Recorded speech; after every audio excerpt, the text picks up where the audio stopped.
Thank you very much for that wonderful introduction, Nina. It was a pleasure to work with you all on the Nancy Hanks lecture, but I'm going to take you to the words of Jerry Mulligan, who I interviewed maybe 12 years ago, and I asked him, the question was, what does it take to play a great solo? He said, well, I don't know what it takes to play one, but I can tell you how not to play one. Start off thinking, I'm about to play one. So all of that build-up, I don't know. In jazz, we have a tradition. When we make our music up, it's never the same the second time. You never try to repeat yourself, or you play something good, you'd be happy that it was good, and don't say, this next time I'm gonna do this again. So it's an honor for all of us to be here, and I'd like to present this speech. It's rather long, so get a nice cup of water, and you skipping over all my words. Do that to me. Wait, go back. Okay, it's fine, go ahead. You can go where you were. You're giving me a good cue. Go ahead. You can see I'm reading it. I'm not going to play it off.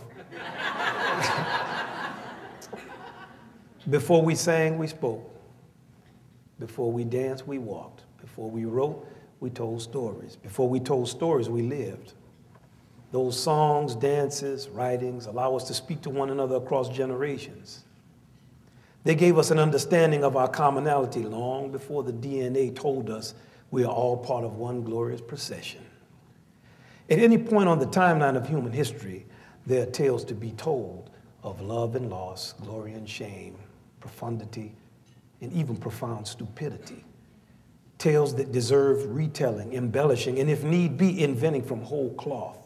This is our story. This is our song. If well sung, it tells us who we are and where we belong.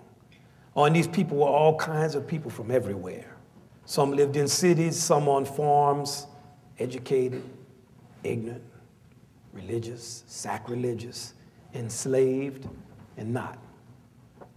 But even the unenslaved were oppressed, and they all wanted to be free. And the frontier represented freedom. Well, they sang songs and told stories, and what was in those stories was their exploits, their humor, and their aspirations. And some people sang and spoke with such depth that just listening and watching took you to the frontier of your own soul, picked you up, made you more alive.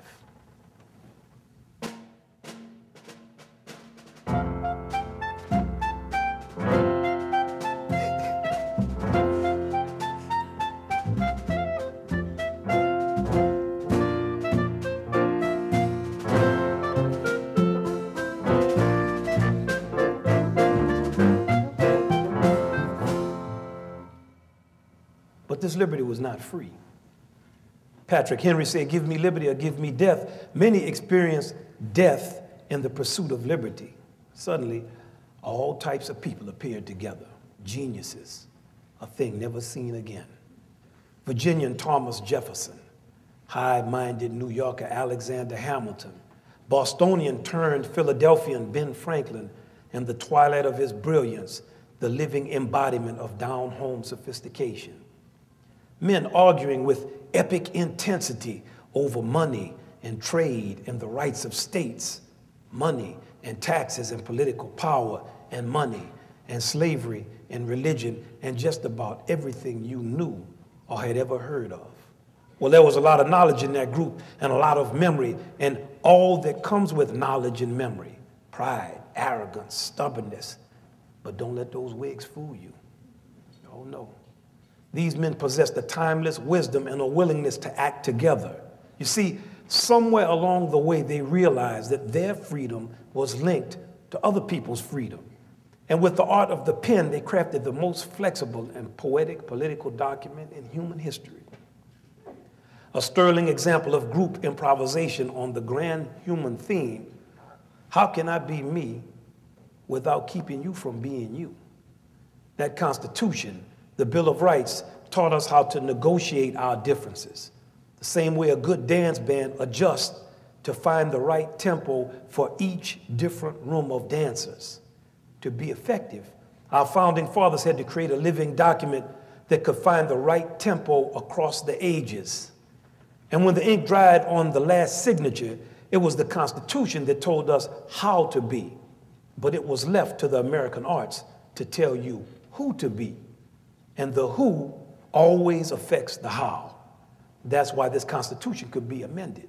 Oh yes, this freedom had a fine political frame, but it was in need of a cultural engine. This new American way needed homegrown arts to make us into one people and to teach us who we are. Still revolutionary. The freedom to choose the life of your dreaming, to put yourself in the situation you wanted to be in or should be in. Man, this liberty was some serious stuff. Because once you turn freedom loose, there's just no telling where it might go. It showed up suddenly in Minton's Playhouse in 1940s.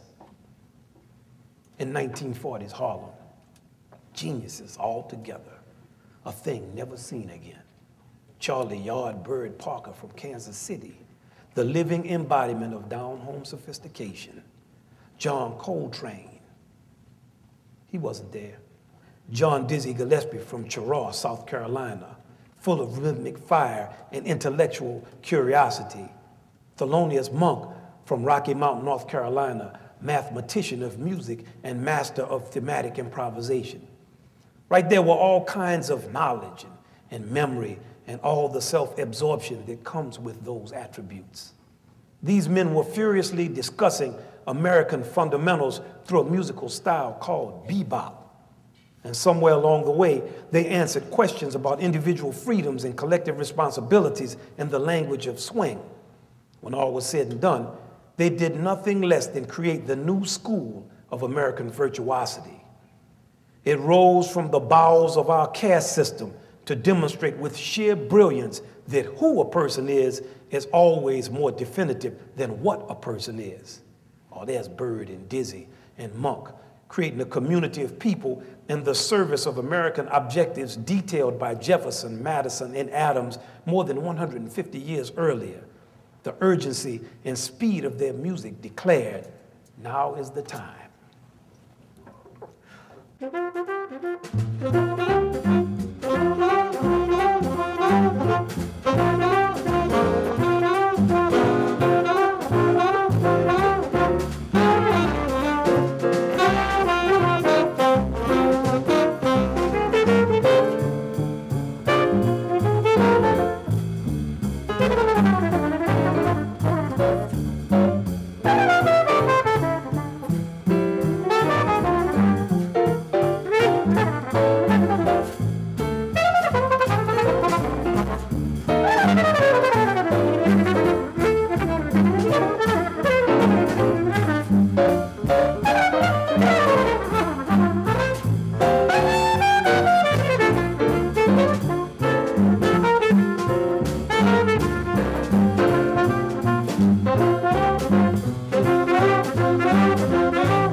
The greatest artists play for history, such as their passion, discipline, insight, and belief. Ben Franklin so believed in the American experiment that upon his death in 1790, he bequeathed 1,000 pounds sterling to be held in trust for Philadelphia and Boston. The trust was to be expended over 200 years. Now, a financial inheritance can be accurately assessed in dollars, but what's the value of an artistic heritage? Who calculates the value of Amazing Grace, or Yankee Doodle, or Go Down Moses? Well, those spirituals were the first body of identifiable, purely American musical art. All kinds of people from all over made one through tragedy. People played drums in Congo Square in New Orleans, and all kinds of people danced to this music because those drums reminded people of who they were, and what they played told folks, this is a new land, and they knew to mind the drums because because those drums are memory and they carry meaning. In Bostonian, Ralph Waldo Emerson told you about the power of individuality. New Yorker Thelonious Monk told you a genius is he who is most himself. And John Henry was being himself when he said, a man is a natural man. And before I let that steam drill beat me down, I'll fall dead with this hammer in my hand. I'll fall dead with this hammer in my hand. And that's what artists all over America have thought when extracting the guts of the American soul for those essences that make us one, that awaken us to who we are. And I'm telling you that Edgar Allan Poe sang the blues before the blues were even born. And Harriet Beecher Stowe wrote Uncle Tom's Cabin, and a lot was in it, and a lot wasn't. But things are never important for what they aren't, especially art. And that book told people the Constitution, slaves were people, and no matter how much it was mocked, it wasn't funny. And that book made people aware. But oh, those stubborn spirituals. Those spirituals were Asian, Irish, African. There were so many things. Those spirituals told you every man was one man way before the DNA told you that. Slaves reaching across time to connect the Old Testament and the New, and Moses and freedom and Jesus and freedom, and made it all be now. And they couldn't even read, but they knew. And I'm telling you, those songs brought people together because singing gives a community purpose. And they put everything in those songs. And that music made us believe. And the music called us home. Yeah, people were in chains in the land of freedom, but would soon be free. Joshua fit the battle of Jericho, Jericho, Jericho. Joshua fit the battle of Jericho, and the walls came a-tumbling down. We all know these songs, just like you knew that right now. We know these songs. These are our songs.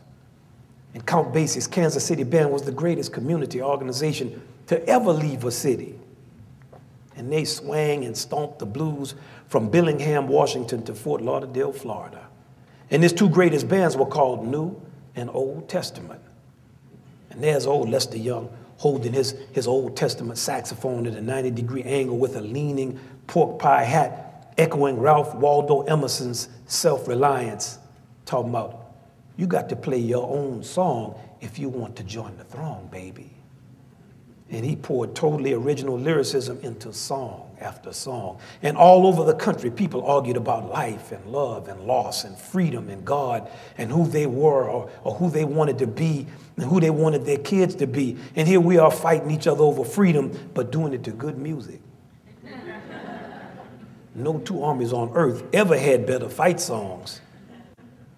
And ironically, the music drummed out in Congo Square in New Orleans was in 6 and 4 together. Let's see if we can count that.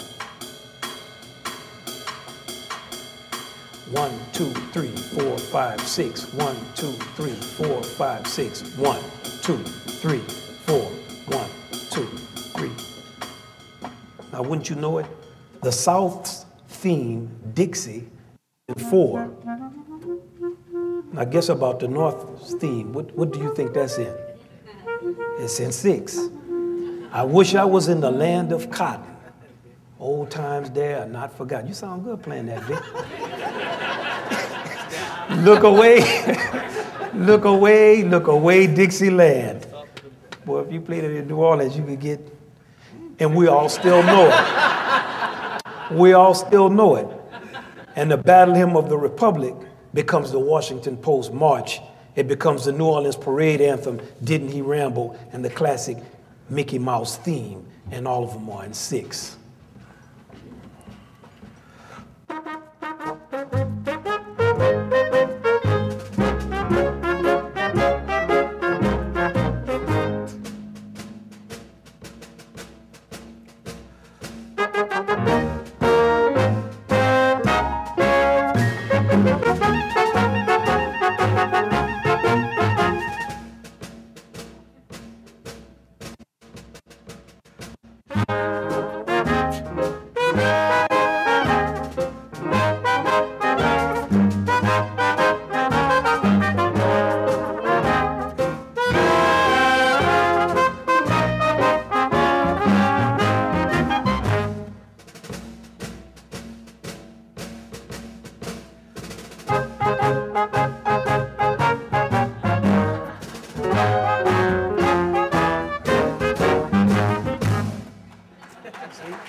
That 6 was powerful. And when they finished cursing, blaming, and killing each other, they realized they were still on this land, still together. And we marched in the streets to the tune of We Shall Overcome. And they ain't gonna let nobody turn us around. And Mahalia Jackson sang spirituals and songs that sounded like the heavens with an approach influenced by the earthiest, down home and nastiest blues singer of them all, the Empress Bessie Smith. And those songs they sang and the way they sang them were all you knew. Those songs were all you needed to know and all that you would ever need to know. And Martin Luther King was in jail in Birmingham, living Henry David Thoreau's treatise on civil disobedience under a government which imprisons any unjustly. The true place for a just man is also in prison. Dr. King was using the Constitution and the powerful American art of negotiation to pursue freedom, while Louis Armstrong told President Eisenhower and the nation, they've been breaking the Constitution down there for years. And Dr. King and Louis were not alone. Americans of all stripes joined the struggle, and the people at last became legally free. I'm telling you, this liberty was some serious stuff. Brother killed brother over it. Churches were bombed and kids killed. And John Coltrane, with his healing tenor saxophone, brought us together and reminded us of who we are at our best when he recorded Alabama.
Once you turn this freedom loose, you know it could go anywhere.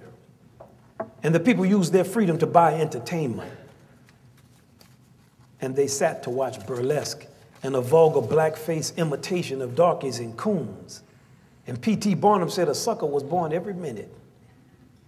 And those drums were still beating in Congo Square. But nobody was minding them. And some Americans hated everything homegrown and thought everything from Europe was cultured and everything American was unsophisticated. I want you to ask Cole Porter why the Broadway musical was not sophisticated enough to be art. Ask Cornelius Bix Beiderbecke, lyric hero of the jazz age, why his bourgeois Iowa family disowned him for playing jazz. But people still sang and danced and wrote and nurtured our arts, though it was underappreciated and thought to reek of snobbery and upper-class airs. And Emily Dickinson stayed home and focused on the everlasting to sweeten the bitterness of being barely published. And no one read Melville, they still don't. And few respected Poe, but this art, in all its forms, it speaks across time. It calls us home, even right now today. And by the time the first of Franklin's 1890 money was given to Philadelphia and Boston, some proud musicians were marching in the streets of New Orleans inventing a new form of American music. It brought together marches and minstrelsy, light opera, ragtime, and society dances, and Catholics and the sanctified church, and nasty whorehouse songs and spirituals too. It sat all of them down in the same room with Mardi Gras revelry to hear that same sermon again about freedom in one person and balance with every person, except right now, they weren't talking, they were playing. And King Buddy Bolden led the way with his cornet, and that music was syncopated, so the people danced. And it was the blues, so the people danced with feeling. And it was jazz, so they danced with feeling and accuracy. And it was improvised, so they danced with feeling, accuracy, and abandon.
How'd you know I was going to do that? It sounded great.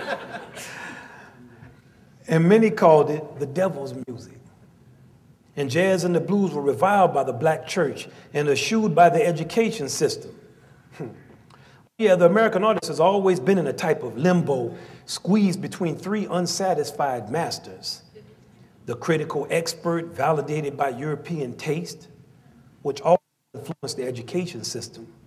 The church, you know, and the court of fickle public opinion. For the true expert, nothing homegrown was good enough. Let's ask Walt Whitman, whose eroticism and celebration of the common man and common things and his insistence on his own meter was wholly American, but it was considered unsuitable by experts. The church certainly didn't like it. In the court of public opinion, well, his crime, he was telling us who we are. I hear America singing, each singing what belongs to him or her and to no one else. America was singing, and nobody thought nothing of it. Ask all the Negro preachers who railed against the blues for generations, while the blues was coming out of every decent singer in their choir. Ask them and all those who wanted to save souls, what were the benefits of denying what came from our very souls in search of our true selves? That's the Constitution. Walt Whitman, Mark Twain, Duke Ellington, August Wilson, all the roll call. If an artist sings deeply enough, they take you to the frontiers of your soul. And that frontier is freedom, freedom to feel the sensual nature of the is and the isness of things, the this is what I feel, and you know you feel it too. And all over this country, people argue about life and love and loss and God and freedom and who we are and who we want our kids to be. And every arts program was cut from every school. And a machine came in and replaced the drums. Those same drums that you got to mind because they are memory, and we forgot. Yankee Doodle, keep it up. Yankee Doodle dandy. Mind the music and the step, and with the girls be handy. Mind the music and the step. W.C. Handy was the father of the blues. His father was a minister, and young Handy grew up with a religious tension that went all the way back to Adam and Eve. Hawthorne told us all about it. He's talking about all this stuff in the Scarlet Letter. You knew it was the priest all along.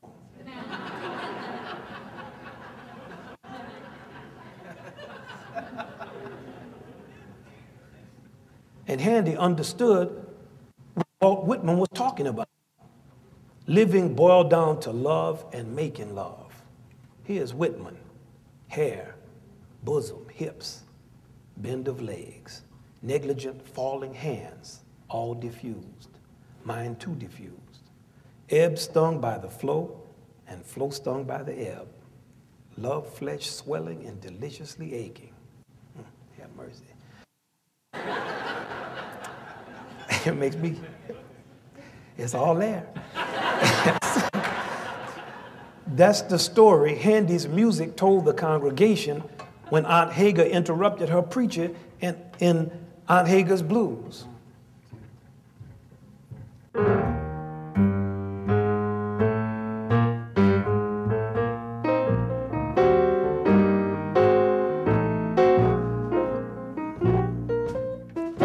Well, Deacon's living, his flock was given a way of living right. Said he no winging, no ragtime singing here tonight.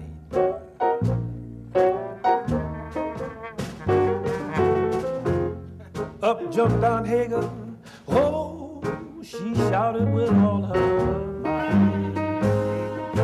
Shake me back. Oh.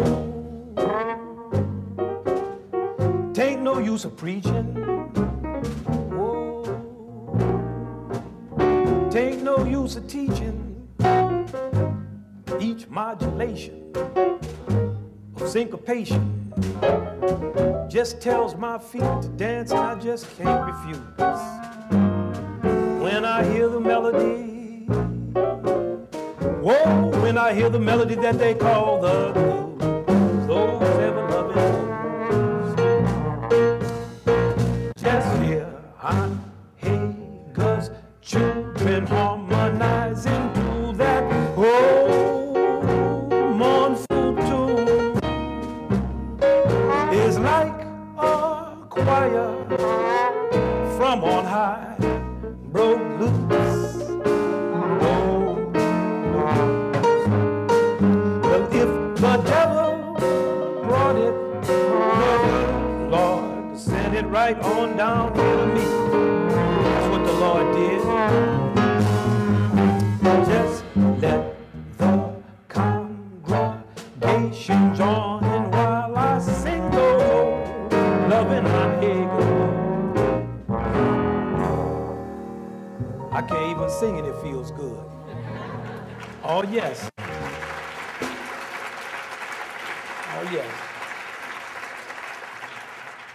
If the devil brought it, the American artist had the responsibility of developing a case for it and putting it before a public opinion that was, as time passed, untutored, then willing, briefly learned, and then ultimately exploited.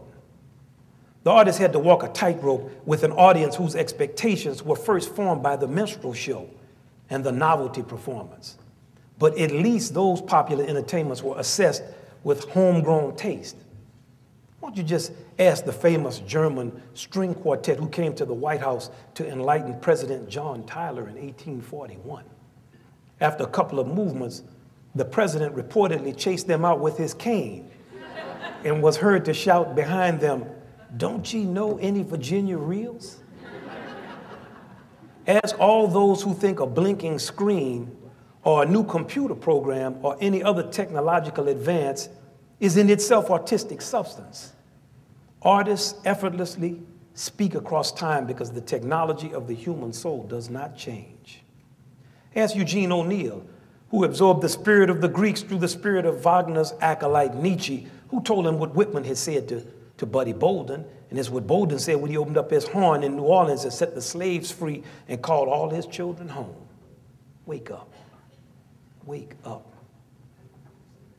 And they all spoke the same language, the language of the soul and the mind and of the body, and they were out on prairies in the West telling tall tales and playing tunes for people to gather around.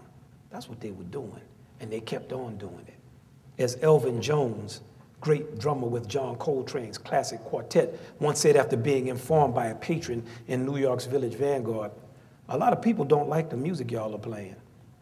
He said, "Well, they better start liking it, because we're going to keep on playing it." And they did. And their hearts broke as the audience they craved, the audience whose lives they were playing, would rather hear some fresh-faced, well-meaning musicians from another country sell a watered-down version of the blues. Not that they were wrong for playing it, but it had to seem strange to somebody.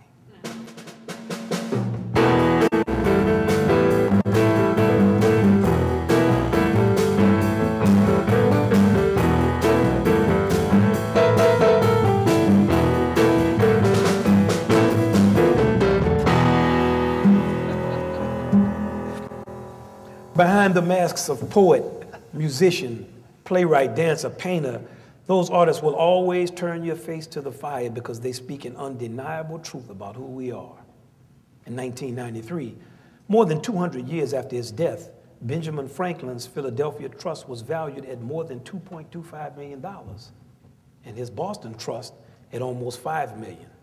The Boston people knew a little more about money. Sweeping the country at this same time was the return of the minstrel show under the guise of youth culture, and the new plantation was the inner city.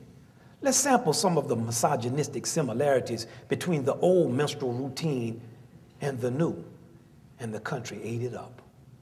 This is from a Christie minstrel songbook from 1850. "One evening at a ball, ha ha, a thick-lipped wench so raw, ha ha, she fell in love with me, ha ha, she fell in love with me. I danced with her all night, she did my finger bite. I hit her with all my might and spoilt the wench's sight, ha ha." Now let's listen to a nice sample of his 1992 counterpoint, the rap anthem, "Nothing But a G-Thing." Try to get closer and you're bound to get smacked. My little homie Snoop Doggy Dogg has got my back. Never let me slip, because if I slip, then I'm slipping. But if I got my Nina, then you know I'm straight tripping. And I'm going to continue to put the rap down, put the Mac down, and if your woman want to trip, I have to put the smack down. Yeah, and you just don't stop. I guess some things are just always for sale. And we forgot, because those drums were now machines, and we lost the memory, and we lost the meaning. And folks mistakenly thought it had something to do with being real. What's real is the fact that our country has always been enriched and expanded when the folks who don't understand one another or just plain don't like one another figure out how to come together or are forced together. And what art came from this glorious tension of slavery and freedom in Europe and Africa and new and old world and old world and old world. Those American slaves could care less about European taste. They were working with basics, and what they knew had to be adapted to this new situation. So they transformed everything they touched through improvisation, and because their situation required so much humor to survive, they syncopated.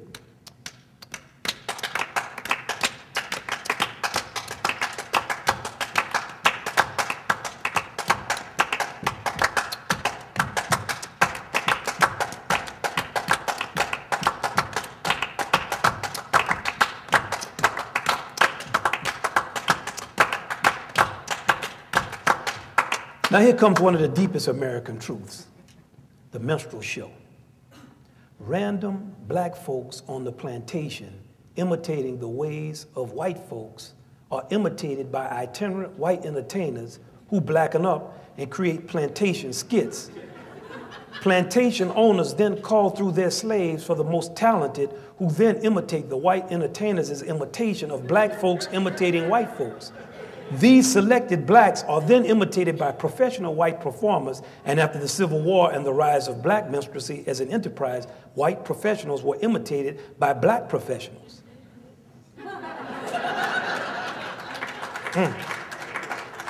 Boy, that's something that would make Yankee Doodle's head spin. He told us, mind the music and the dance. And with the music, dance, comedy, and other variety show aspects of minstrelsy, generations of American show people were trained. And the minstrel show also allowed white artists to don a mask behind which they could speak on issues of sex, politics, race, with unprecedented freedom. And once you turn freedom loose in any context, there's just no telling where it might go. So the first generation of free Afro-Americans were introduced to America under the divisive lyrics and skits of the minstrel show. It was the blues before the blues. But when the Fisk Jubilee singers toured Europe, they told no jokes. They didn't tell jokes, nor did they dance the buck and wing. They sang the purest pianissimo anyone had ever heard. And where people came to hear savages recently freed from the plantations of the American South, they heard an ancient and modern human cry and yearning for respect and dignity. Well, Scott Joplin studied with the German-born Julius Weiss and gave us the timeless optimism of ragtime. Anyway, ragtime was syncopated marches mixed up with banjo figures. And the March King John Philip Sousa, who was known to play a rag or two, lived near the Washington, D.C. neighborhood where James Reese Europe grew up. And the youngster Europe studied the violin with Sousa's bandmaster Enrico Hurley. And Europe, who was Afro-American, played music for Vernon and Irene Castle, who popularized ballroom dancing for white Americans who had come from the farms to the city. And together, the Castles and Europe came up with the foxtrot, the turkey trot, the quick step, the two-step, the twist, the glide. I'm talking about the jazz age. And Duke Ellington is in D.C. playing social dance music, and he hears Jelly Roll Morton and King Oliver and the original Dixieland Jazz Band, all of them now near in New Orleans playing scalding hot jazz, coming north to Chicago and New York. He hires some New Orleans musicians to combine high society with the deep down and dirty. And no one remembers the jazz age because now it's the swing era. And Duke is burning up miles of highway all over this land, and everybody is broke. And what they danced and sang was all they knew. It was all they needed to know, and it was all they would ever need to know. And after the war, people are running away to the suburbs and running so hard they're forgetting all kinds of stuff about who we are. And the people in the cities get lost too.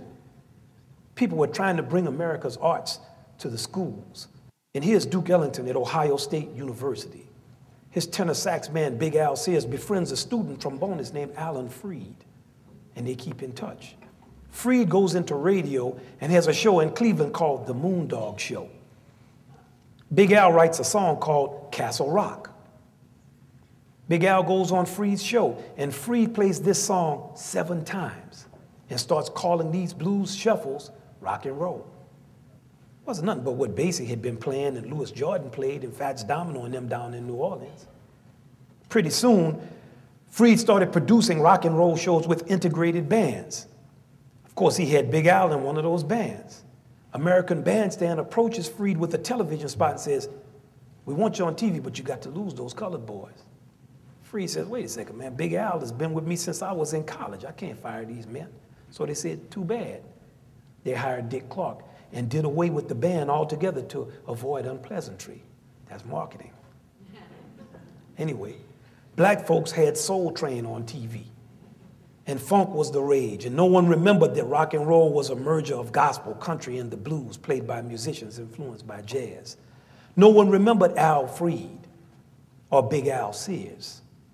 No one remembered that Louis Armstrong had played with Jimmy Rogers on Blue Yodel #9, and that country, R&B, and pop charts, these charts all had the same #1 song in 1955, Cal Perkins's Blue Suede Shoes. No one remembers that a 2-beat groove is the same in all forms of American music. So is the blues. They only remembered slavery and segregation, and they put Chuck Berry in jail for the wrong kind of integrating. And rock took on a distinctively different face, only to have musicians from Britain come in the 1960s to reintroduce us to our own pre-segregated rock and roll. It was called the British Invasion. Boy, that's something, ain't it? Our own tradition coming back to us as an echo of the blues, draped in sexuality without the blackface. Nobody remembered that the American arts were integrated before baseball.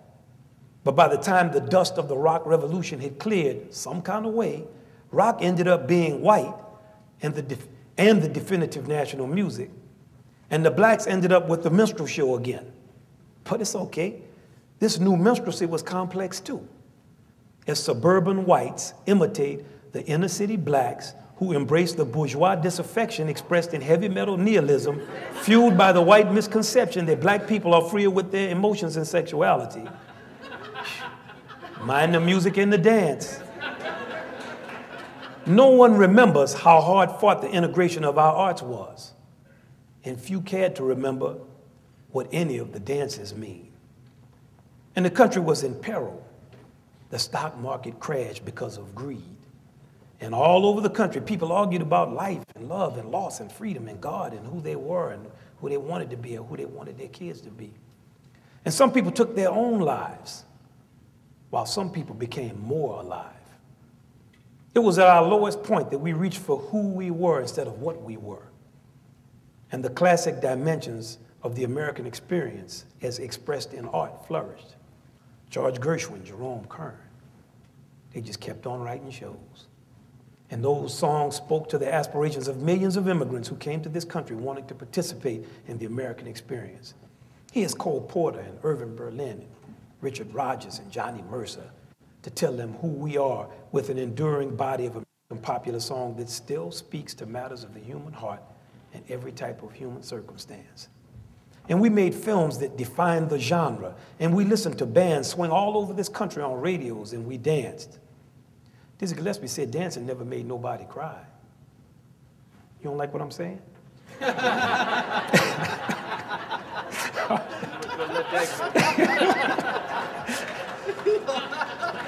Don't come back, man. Chris Crenshaw.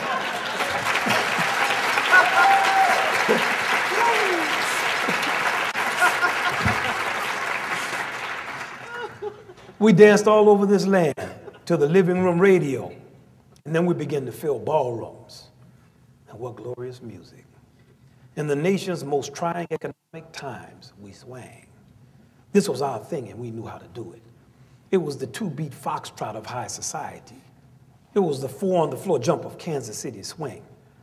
The sophistication of Eastern Seaboard piano and an instrumental virtuosity that came straight from Sousa and those men who sang through their horns in the South, inspired by Buddy Bolden. The sweet ballads of singers like Billie Holiday, Frank Sinatra, Ella Fitzgerald, fronting impeccably clad jazz orchestras. The call and response of brass and woodwind that echoed democratic discourse from as far back as the Constitution, and Latin rhythms that put another accent on the beat. Intricate orchestrations that defied the norms of instrumentation. Ellington, the Dorsey brothers, Glenn Miller, they burned up miles and miles of highway, bringing their brand of freedom to a populace in search of true meaning. And Benny Goodman and his orchestra go on tour with a library full of songs arranged by New York band leader Fletcher Henderson, who was 6 when his father was freed by General Sherman. And the band goes west. Fewer and fewer people turn out. And Benny begins to replace the Henderson arrangements with corny stock arrangements. Finally, the band reaches Los Angeles, damn near broke and demoralized. They're booked for 3 whole weeks at the Palomar Ballroom in Los Angeles, and to their surprise, the room is packed. They pull out those corny stock arrangements. In the first set, 4,000 couples are bored to death. Drummer Gene Krupa convinces Benny, say, hey man, we at least should go out swinging. We have to have some level of integrity. Benny says, okay, we broke. What difference is it gonna make? They break out those Henderson charts, and that night, 8,000 people in the heart of the Depression lost their mind, renewed their souls, and danced their feet off, launching the swing era. What they heard was Afro-American. It was Jewish. It was Creole. It was the blues. It was improvised. It was syncopated. It was jazz. It was the sound of freedom. And I'm telling you that what they played and the way they played it was all you knew. It was all you needed to know. and it was all you would ever need to know. It was all American. In the 1980s, I presented an award to Dizzy Gillespie, and Benny Goodman was presenting Martin Gould with the same award. When I met Benny Goodman, there was absolutely no feeling of any mutual experience between the two of us. I knew his name. I had heard a few of his recordings, but I didn't know who he was. With all my education, I was the perfect product of a disrespectful American youth culture, a school system segregated by information, and a decade of retrenching under the mind-numbing philosophies of black nationalism and good old boy Southern exclusion. I could only respond with distaste at the fact that he was called the king of swing. I knew nothing of his pioneering integration of American art. I didn't understand that I was part of his legacy. Coming from New Orleans, I knew I was part of Louis Armstrong's legacy, still no real understanding of who the man was, what he meant to the world, what his achievements were. After all, it was old. I didn't understand what it took for Winslow Homer to paint black people with dignity in the 19th century. I'd never heard of him. And I definitely didn't understand why any of this could be important to me. It's old stuff.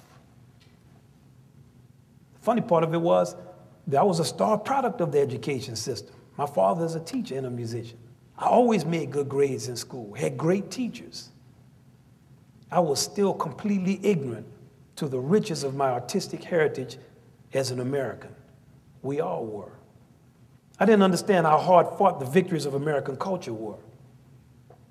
The best of the American arts and the way they've been sung and swung provided human meaning to the questions posed by the founding fathers more than 150 years earlier. It told you to be yourself and to love what made you you. It told you to listen deeply to others, the beauty of originality in them. And through swing, the most flexible rhythm ever played in the world, it told you how to balance it taught you how to balance your individuality with the desires of the group. It told you we have a history, a depth, a tradition that requires skill and study, but demands you apply those skills to search the frontiers of your soul. It told you that innovation and creativity hold hands with the tried and true. For 30 years, I've traveled up and down this unpredictable and unruly country. I've played in elementary schools, in high schools, concert halls, parks, malls, colleges, prisons, hospitals, community centers, in parades, in cathedrals, in churches, clubs, and dives, even on the New York City subway. After almost every performance, people wait. Parents, teachers, kids, grown-up kids, they wait. And enjoying the easy formality of the occasion, they ask questions. And they all want to know the same thing. Are we together? And is everything going to be all right? And I realize that we all yearn for a new American mythology. We want to embrace one another, but we really don't know how. It goes past slogans and talking. The answer is not more education, but more substantive and more culturally rooted education. The primary the value of education should not be some competition with other countries for technological jobs, or to win the so-called science race, or to beat anyone. Our arts demand and deserve that we recognize the life we have lived and live together on this land. And this time, we need to be educated in who we are. And with the arts, education extends far outside the classroom. In a paraphrase of his 1967 classic, The Crisis of the Negro Intellectual, Harold Cruz could just have easily spoken not just to blacks, but to all Americans. He says, without a cultural identity that adequately defines itself, the American cannot even identify with the nation as a whole. He is left in the limbo of social marginality, alienated and directionless on the landscape of America, and a variegated nation not yet decided on its own identity. The fact of the matter is that Americans as a whole, we are in doubt about our nationality as well as our cultural identity. That's why so many hyphens in our country.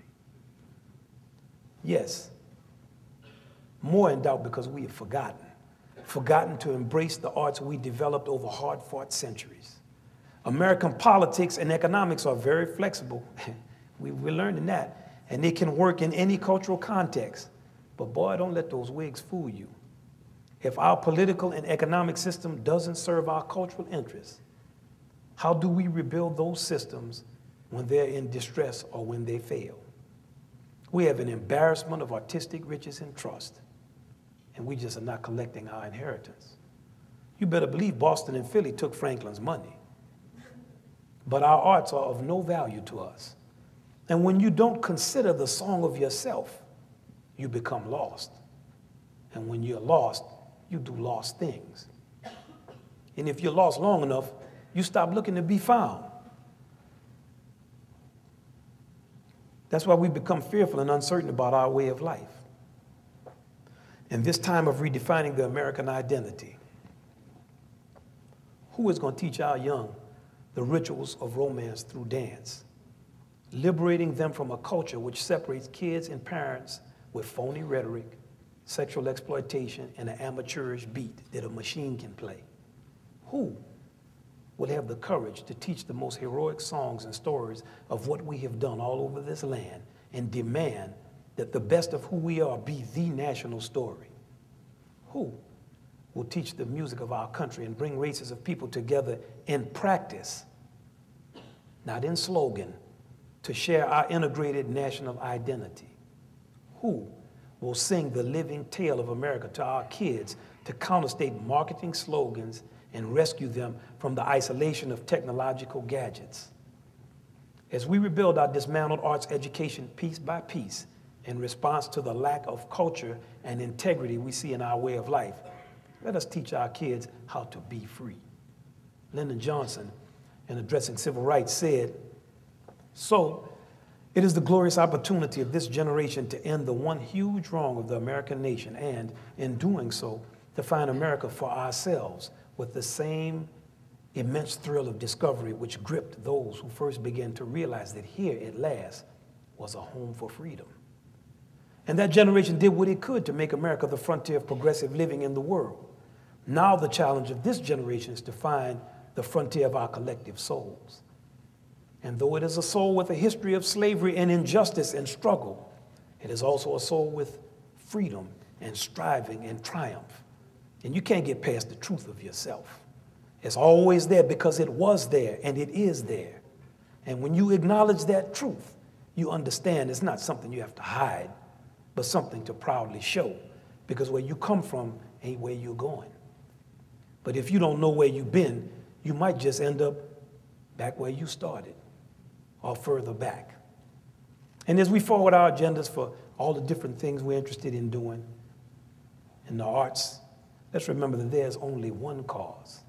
And whether that cause is expressed in artists visiting schools or going to museum trips, arts curricula, master classes, community bands, artist diplomas, swing dance competitions, the agenda is larger than our individual agendas.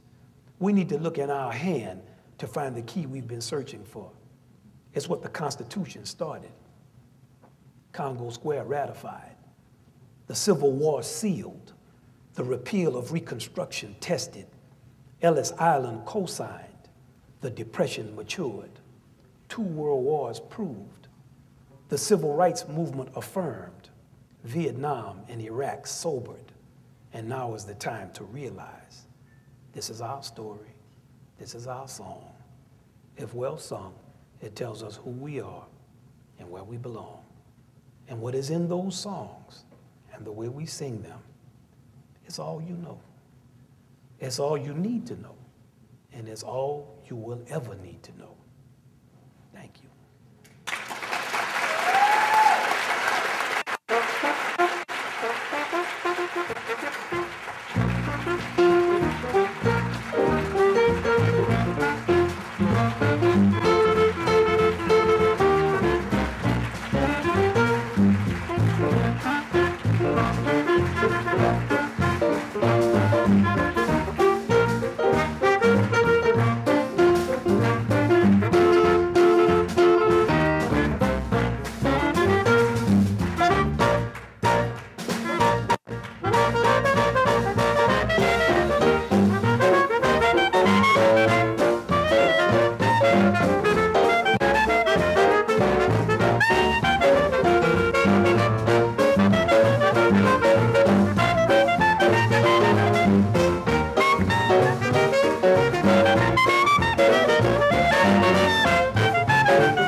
Nimmer on the piano.